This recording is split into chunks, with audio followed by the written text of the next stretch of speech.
చంద్రబాబు నాయుడు 75వ పుట్టినరోజు సందర్భంగా ఎస్వి యూనివర్సిటీలోని పూర్వ విద్యార్థులంతా కూడా ఆయన జన్మదినం సందర్భంగా ఒకసారి వాళ్ళంతా కలవడం జరిగింది.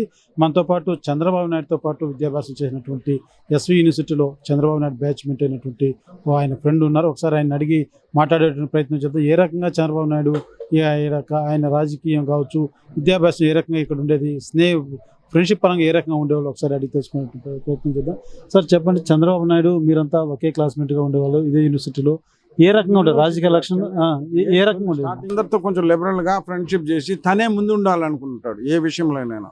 అది మంచి కావచ్చు, ఒక జల్లంగడి ఇంకోటి కావచ్చు, ఆడ స్పోర్ట్స్లో కావచ్చు, అట్లా అన్నిట్లో ముందు ఉండాలనే ఒక దృక్పథంతోనే వచ్చాడు. చిన్న ఎడ్యుకేషన్ అప్పటి నుంచి 6th క్లాస్ నుంచి 10th దాకా చంద్రగిరి హై స్కూల్లో చదివినాడు ఆయన. అక్కడైతే కొంచెం డిస్టర్బ్ అయ్యేసి టిప్మీ స్కూల్కి వెళ్ళిపోయాడు. ఆ నుంచి ఆర్ట్స్ కాలేజ్కి వచ్చాడు. మేము ఇట్లే చంద్రగిరిలోనే చదువుకొని 12th క్లాస్ అని ఉండింది అప్పుడు, ఇంటర్మీడియట్ లేదు, ఎస్ఎల్సీ లేదు, చదువుకొని ఆర్ట్స్ కాలేజ్లో జాయిన్ అయ్యాను. ఆయన ఆర్ట్స్ చేసినాడు, మేము కామర్స్ చేసినాం. చేసుకుంటూ అక్కడంతా ఒకే రూమ్లో వండుకున్నాడు. ఆయన హాస్టల్లో కొన్ని దినాలు ఉండేవాడు, మా రూమ్లో కూడా వచ్చేసేవాడు. ఇట్లా మేమందరం కలిసిమెలిసి కొన్ని యాక్టివిటీస్ చేసుకుంటూ ఆయనకి ఇది అన్నారు ప్యాకెట్ ఇవన్నీ రూమ్స్లో అప్పుడు అన్నీ ఉండేవి. కానీ ఆ స్టేజ్ దాటుకుంటే పీజీ చేశాడు. పీజీ అప్పుడు నేను చేయలేగానే నేను వచ్చిపోతూ ఉండేవాడిని. దగ్గరే కదా, పక్కనే కదా, వచ్చిపోతుంటే కొన్ని యూనివర్సిటీలో పెద్దరెడ్డికి వీళ్ళ గల్లారాలు ఇవన్నీ మామూలుగా ఆనందనాయుడు కూడా ఇంతకుముందు చెప్పాడు, అవన్నీ జరిగినాయి. అప్పుడు ఆయనకు ఒక దృక్పథం వచ్చింది, మనకు కూడా ఒక బ్యాక్గ్రౌండ్ ఉండాలని, పొలిటికల్గా దిగాలని అనుకున్నాడు. అప్పుడు at the time of Indira Gandhi Sanjay గాంధీని all India youth Congress president చేశారు. చేసినప్పుడు ఈయన అట్లా స్టేట్ యూత్ కాంగ్రెస్ శేషగిరిరావు అని state youth Congress, Andhra Pradesh state youth Seshagiri Rao నుంచి పులిచెర్ల యూత్ కాంగ్రెస్ ప్రెసిడెంట్ అయినాడు. ఆ నుంచి ఇంకా అప్పుడు మంచి దానికి తగిన కార్యక్రమాలు, రోడ్లు వేయించడం, స్కూల్స్ ఏదైనా ఇబ్బందులు ఉంటే వాళ్ళని కాపాడటము, రంగంపేట హై స్కూల్ కూడా కార్పస్ ఫండ్ కావాలంటే వసూలు చేసి కట్టడము, ఇట్లా ప్రజల సంబంధం కార్యక్రమాలు చేసుకుంటూ 78లో 77లో ఎమ్మెల్సీకి ట్రై చేశాడు. అప్పుడు కొంచెం ప్రెషర్స్లో ఇవ్వలేదు. ఆ తర్వాత 78లో ఎమ్మెల్యే టికెట్ మన రాజగోపాల్ నాయుడు, కళ్యాణ్ కుమార్ వాళ్ళ ఫాదరు రాజగోపాల్ నాయుడు, ఆచార్య రంగా వీళ్ళంతా సపోర్ట్తో టికెట్ ఇచ్చారు. టికెట్ ఇస్తే దాంట్లో కూడా హేమీలంతా మాకంతా స్టూడెంట్స్, బీసీలు, ఎస్సీలు వీళ్ళే సపోర్ట్ చేసింది. ఇందిరాగాంధీకి అప్పుడు సపోర్ట్ చేసిందంతా ఎస్సీస్, బీసీలు సపోర్ట్ చేసినాం. మేము బయట 2500 ఓట్లతో బయటపడ్డాం. ఇంకా ఆయన విద్యార్థులు మీరంతా కూడా విద్యార్థులుగా బాగా ఆయనకి వెన్నుదండి ఉన్నారు. అసలు స్టూడెంట్స్ ఎలక్షన్ గెలిపించిందే, యూనివర్సిటీ స్టూడెంట్స్ వీళ్ళందరూ గెలిపించిందే. అక్కడ నాయకులంతా జనతా పార్టీలో ఉన్నారు. అసలు మెయిన్ లీడర్స్ అంతా జనతా పార్టీలో ఉన్నారు. ఈ school leaders door to door canvas చేసింది కూడా చంద్రబాబు నాయుడు నేర్పించింది. అంతమంది ఒక పల్లెకి పోతే నువ్వు ఓట్లు ఇప్పించి ఇవన్నీ అనేసేవాడే, కానీ ఈడు ఓటు అడిగినోడు లేడు. ఈయనే నేర్పించాడు. కైలు కాడ ఇంతకుముందు చెప్పారు, కైలు కాడికి పోయి పొలాల్లో ఉంటే పొలాల్లో కూడా ఊడికి బస్సులు, మోటార్ బైకులు, కార్లు ఏమి లేవు. అందరం కైళ్ళు నడిచిపోయి ఈ పల్లికి ఆ పల్లికి అట్ట పోయి నడిచిన వాళ్ళమే. పచ్చిపులుసు అన్నంతనే క్యాన్వాస్ చేసినాం. ఎవరికి డబ్బులు లేవు. పచ్చిపులుసు అన్నం బకెట్లు వేసుకుని మూతుండే వ్యాన్లో తిరిగి క్యాన్వాస్ చేసుకుంటూ మేము చేసిన వాళ్ళే, కానీ డబ్బులు పెట్టి ఏమి ఎలక్షన్కి వెళ్ళలేదు 78లో. అంటే యూత్గా ఉన్నప్పుడు ఆయన ఏ రకంగా ఉన్నాడు అంటే, అప్పుడు యూత్ కంటే ఇప్పుడు బైక్లు వేసుకొని జాలీగా తిరగడాలు కానీ, ఫ్రెండ్స్తో సరదాలు కానీ, ఏదో కొంత సరదాలు పీజీలో ఉన్నాయి. బండ్లు ఎత్తుకొని తిరగటం అన్నీ ఉంటాయి కదా. కానీ ఆయన ఎమ్మెల్యే ఎప్పుడైతే రాజకీయాల్లో దిగేసాడో అన్నీ బ్యాన్ చేసాడు. Totally find up. అలవాటు లేవని ఆయనే చెప్పాడు కదా, నాకు లేని అలవాటు లేదు, అన్నీ బ్యాన్ చేశాడని. అన్నీ బ్యాన్ చేసేసి రాజకీయాల్లో ముందుకు పోవాలంటే చెడ్డ పేరు ఉండకూడదు, ప్రెస్ వస్తుంది అనేసి ఇంకా ఆ నుంచి స్టార్ట్ అయింది. రాజకీయాలు స్టార్ట్ అయ్యి ఎమ్మెల్యే అయినాడు. ఎమ్మెల్యే అయినాక మళ్ళీ సీనియర్ మినిస్టర్ అయినాడు. అప్పుడే రామారావు, అంజయ్ చీఫ్ మినిస్టర్ క్యాబినెట్లోనే ఈయన సీనియర్ మినిస్టర్. అప్పుడు రామారావు పరిచయం కావటం, వాళ్ళ అమ్మ ఆయన ఇవ్వటము. అప్పుడు కూడా కొంచెం తగరాతలు రామారావు పార్టీ పెట్టడానికి ఈయన ప్రోద్బలం ఎట్లా వచ్చిందంటే, ఈయనకి పోయి రాజ్యసభ మెంబర్ అడిగాడు. అంటే ఆడ విషయం ఏమనంటే, రెడ్డిస్కి వాళ్ళందరికీ రాజ్యసభ మెంబర్ అన్ని క్యాస్ట్లకు ఉండదు, మనోడికి లేదు కదా కమ్మోడి కొడుకు అని పోయి అడిగితే, కొనికే బచ్చారే రామారావు కేన్కే బరి ఎవడోడు అని కేరళకి మన నార్త్ వాళ్ళు కదా జనరల్, ఇప్పటికి కూడా ఉంది ఆ భావన వాళ్ళకి. మనోళ్ళని అంతగా ఇచ్చేయరు. దాంతో కొనికి ఈయన వచ్చి చెప్పుకోవటం, ఈయన కావాల్సిన గ్రూప్ అంతా తయారు చేసి రామారావు గారు పార్టీ పెట్టడము. కానీ ఈయన కాంగ్రెస్లోనే ఉన్నాడు.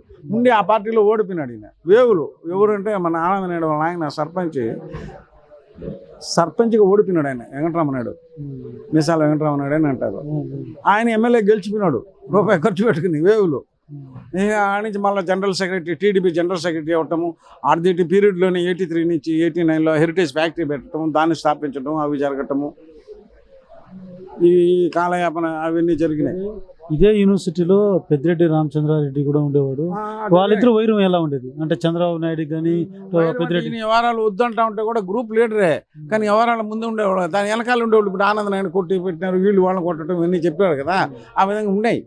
అందరూ మంచోళ్ళే ఉండరు కదా. అంటే పూర్తిగా ఆ రాజకీయ ఏదైతే అప్పుడు విద్యార్థి దశగా ఉన్నప్పుడే ఆయనకి రాజకీయ లక్షణాలు కానీ ఒక గ్రూప్ మెయింటైన్ చేయాలని వచ్చినప్పుడే బ్యాక్గ్రౌండ్ లేదని ఎమ్మెల్యేగా నిలబడటం. బ్యాక్గ్రౌండ్ అంటే అప్పుడు అంతా రెడ్డిస్ డామినేషనే కదా. ఆ పీరియడ్ 77లో ఉండేదంతా రెడ్డిస్, మిగతా కులాలు ఉన్నాయి, వీళ్ళకి ఏం లేదు. నాయుడు పెద్దగా లేదు, ఉన్నా ఏదో వెంగళరావు వాళ్ళు ఒకరు ఉన్నా కూడా లేదు. అప్పుడే ఈయన మనం ఒక నాయకుడు కావాలంటే ఒక పార్టీ టికెట్ ఎమ్మెల్యే కావాలి, ఎమ్మెల్యే అయినా మినిస్టర్ కావాలి. ఇక ఆ నుంచి మళ్ళీ వెనక్కి తిరిగి చూడాల. ఇప్పుడు ఆయన ఇంత కష్టపడి ఇంత లీడర్గా ఒక ఆంధ్రప్రదేశ్ రాష్ట్రాన్ని వాళ్ళ ముఖ్యమంత్రిగా పరిపాలిస్తున్నాడు 75 సంవత్సరాలు. ఆయన గురించి ఈ యూనివర్సిటీ అంటే ఇప్పుడు రాజకీయంగా అనేక మాటలు ఉంటాయి. ఒక ఫ్రెండ్షిప్లో ఆయన గురించి ఫ్రెండ్షిప్లో ఆయన ఒక లక్షణాలు ఇలాంటి లక్షణం కలిగిన వాడు అంటే ప్రత్యేకించి ఆయన లక్షణాలు ఏమనంటే ఏ పని చేసినా తను ముందుండాలంటాడు. ఒక పని ఎత్తుకుంటే వెనక్కి తిరిగి చూడు, అది failure of success or not. ఇతను ముందు పోవాలనుకుంటాడు, అంతే అతను దృక్పథం.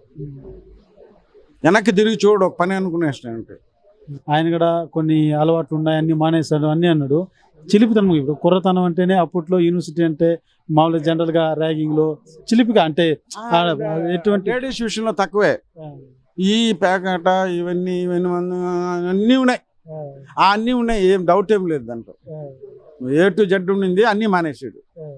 దాంట్లో మళ్ళీ ఒకటి ఉండే ఒకటి అన్ని చెప్పకూడదు. అది ఆయనే చెప్పేసాడు, మనం చెప్పేది ఎందుకు ఇప్పుడు స్పెషల్గా. అంటే మీకు ఎలా ఉంది ఇక్కడ మీతో పాటు ఈ యొక్క కాన్స్టిట్యూన్స్ లో ఉండి ఇక్కడ చదువుకొని ఈ రోజు ఇంకా 75 ఏళ్ళ వయసు వచ్చినా ఇప్పటికీ ఆయన మంచి ఎనర్జెటిక్ గా ఉంటున్నారు. మాకు కూడా ఈర్ష్యే, మనం ఇంకా నడవలేకపోతున్నాం. ఆయన మాకు మెడ పట్టీలు వేసుకోవడము, ఆయన యాక్టివ్గా పనిచేస్తున్నాడు. అతనికి 16 గంటలు పనిచేస్తేనే నిద్ర పడుతుందండి. తక్కువ అయితే వాడికి నిద్ర పడదు. ఎప్పుడైనా వచ్చినప్పుడు కలిసి మిమ్మల్ని కలుస్తాం, వచ్చినప్పుడు ఈడ కలుస్తాం. అమ్మ ఇప్పుడు పోలే, ఈసారి పోవాలని పని ఉంది, పోలేదు. అదే కానీ చూస్తే మాట ఖచ్చితంగా మాట్లాడతారు. అయితే ఇప్పుడు ఆయన ఇంకా ఎంత ఎనర్జీగా ఆరోగ్యంగా ఉన్నారు, ఇంకా ఎన్నేళ్ళు ఈ రాష్ట్ర ప్రభుత్వం ఈ యొక్క ఆంధ్ర రాష్ట్రాన్ని పరిపాలించేదానికి అవకాశం ఉందని మీరు అనుకుంటున్నారు? ఆయన నాకు తెలిసి ఇంకొక 100 సంవత్సరాలు పూర్తి చేస్తాడండి. మన కరుణానిధి ఉన్నాడే, ఆ విధంగా ఈయన ఏ విధంగా ఆయన ఉన్నంత వరకు రాజకీయం కుర్చీ మట్టుకు వదులుతాడని బ్రహ్మ మట్టుకు లేదు, ఎవడికి లేదు, అవసరం లేదు ఊరికి ఆంధ్రప్రదేశ్కి. అసలు ఆ థాటే ఉండకూడదు. ఎందుకంటే వాడు బతుకున్న దినాలు వాడు ఊపిరాట పోవాల్సిందే, కానీ వాడు రాజకీయం వదిలేసి ఒక రోజు కూడా నిద్రపోడు. అది మటుకు నేను రాయిస్తాను పేపర్తో. సుబ్రహ్మరెడ్డి.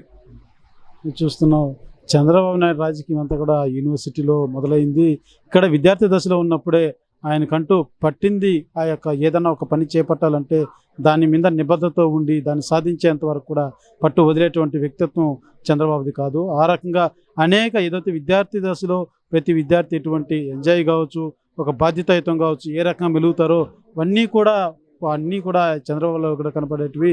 ఏదైనా ఎప్పుడు కూడా కానీ చెడు వ్యసనాలకు చాలా దూరంగా ఉండేటువంటి వాడు అంటూ కూడా ఆయన స్నేహితులు తెలియజేస్తున్నటువంటి పరిస్థితి. అయితే రానున్నటువంటి ఇంకా 100 ఏళ్ల పాటు తమిళనాడు ఏదైతే కరుణానిధి ఏ రకంగా రాజకీయాల నుంచి ఏ రకంగా పరిపాలించాడో ఆయన వయసు పైబడేంత వరకు కూడా అదే స్థాయిలో చంద్రబాబు కూడా పూర్తిగా ఆయన ఆరోగ్యంగా ఉన్న రోజులు ఆ యొక్క రాజకీయాలు పూర్తిగా ఉంటారు. ఆంధ్రప్రదేశ్ అభివృద్ధికి ఆయన దోహదపడుతూనే ఉంటారంటూ కూడా ఆయన స్నేహితులు తెలియజేస్తున్నటువంటి పరిస్థితి నెలకొందని చెప్పాలి. కెమెరా పర్సన్ కోటితో సురేష్, RTV, SV యూనివర్సిటీ. మరిన్ని వీడియోస్ కోసం ఛానల్ ని సబ్స్క్రైబ్ చేయండి. లేటెస్ట్ అప్డేట్స్ కోసం వాట్సాప్ ఛానల్ ని ఫాలో అవ్వండి. ఆ లింక్ డిస్క్రిప్షన్ లో ఉంది.